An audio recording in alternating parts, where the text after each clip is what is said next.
আরেকটুখানি মাত্র বাবা। চলো ওইদিকে চলো, কিচ্ছু নেই, চলো।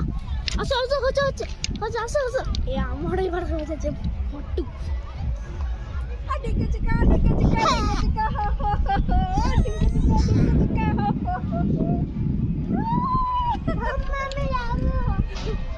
চলো না বাবু বকবি না।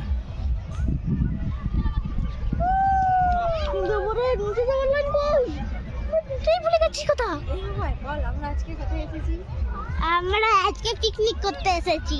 Hi guys, welcome my blog. My name is Sujit Kumar.